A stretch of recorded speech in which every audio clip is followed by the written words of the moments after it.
जय हिंद साथियों।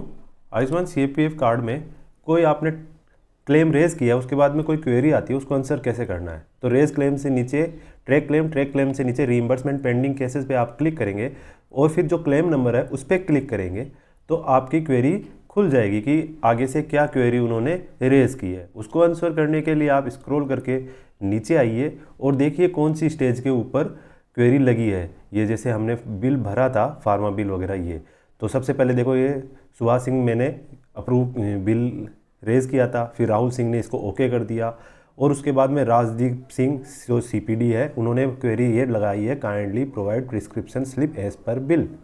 ठीक है साथियों, अब ये OPD claim query raised by CPD, उससे पहले ये जो मैंने इनिशिएट की थी और CX ने कर दी। तो इसको आंसर करना है तो आप ऊपर की तरफ रिमार्क्स में जाइए, रिमार्क्स के अंदर कुछ लिख दीजिए। जैसे यहाँ होता है कि जैसे मैंने अपलोड की थी लेकिन उन्होंने देखा नहीं होगा, तो मैं इसको लिख देता हूँ, sir it is already uploaded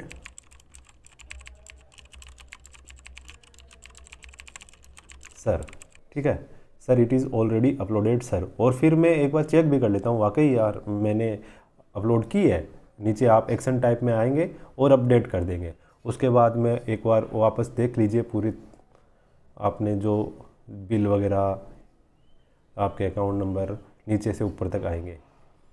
एक बार सरसरी तौर के ऊपर सारी चीज़ें चेक कर लीजिए। ठीक है, उसके बाद में जो क्वेरी थी उसका हमने आंसर कर दिया है। फिर ऐड अटैचमेंट्स टू सबमिट, मान लो आपने कोई अटैचमेंट नहीं अपलोड किया था, वो अब क्वेरी के अंदर आपको अपलोड करना है, वो खुल जाएगा पेज, उसके ऊपर अपलोड कर देना। जैसे मैंने डॉक्टर प्रिस्क्रिप्शन यहाँ दिखा रहा है मैंने अपलोड किया था, फिर भी यदि किसी ने नहीं अपलोड किया है और अब अपलोड करना था तो अपलोड सेक्शन में जाएंगे और उसके बाद में आपने फ़ोटो क्लिक करके रख रखी होगी अपने कंप्यूटर में, उसके ऊपर जाएंगे। जैसे ये मैंने अपलोड कर रखी है लेकिन मैं आपको सेलेक्ट करना बता देता हूँ कैसे सेलेक्ट करनी है।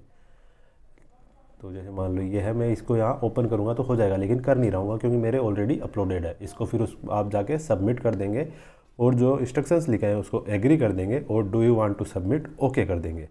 तो आपकी OPD क्लेम क्वेरी अपडेटेड आ गया है। ठीक है, इसको ओके कर दीजिए। ठीक है, अब आपके पेंडिंग केसेस में कुछ नहीं बचेगा, यानी आपके सारी क्वेरीज आंसर हो गई है। अब फिर भी एक बार ट्रैक कर लीजिए क्लेम्स आपने जो फिल किए हैं। तो ट्रैक क्लेम्स के अंदर वो आते हैं जो आपने अब तक अपलोड किए हैं, क्लेम दावे ठोके हैं या जिनके लिए आपको रीइंबर्स चाहिए, वो इसके सेकंड पेज पे आ जाते हैं।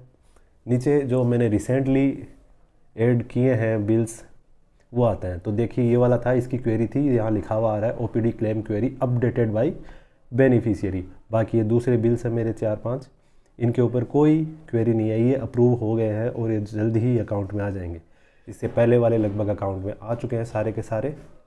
ठीक है साथियों, तो जब भी आप क्लेम करें उसके बाद में ज़रूर पेंडिंग केसेस में जाके क्वेरी देखते रहे हर 1-2 दिन से, वरना आंसर नहीं करते हैं तो बिल रिजेक्ट हो जाता है। ठीक है, नीचे वाला रीइंबर्समेंट ड्राफ्ट केसेस है, आपने कोई फॉर्म भरा वो फुल नहीं भरा गया है तो उसमें चल जाता है। उसके बाद सेफली लॉग आउट कर दीजिए और आप TMS ट्रांजैक्शन मैनेजमेंट सिस्टम के मेन पेज पे आ जाएंगे। यहाँ से आगे आपको पता है यदि वापस फिल करना हो तो CPF रीइंबर्समेंट लॉगिन में जाके कर सकते हैं। साथियों, ये आपको जानकारी कैसी लगी हमें कमेंट बॉक्स में ज़रूर बताइए, और भी आप कोई टाइप का वीडियो चाहते हैं तो ज़रूर बताइए। थैंक यू, जय हिंद।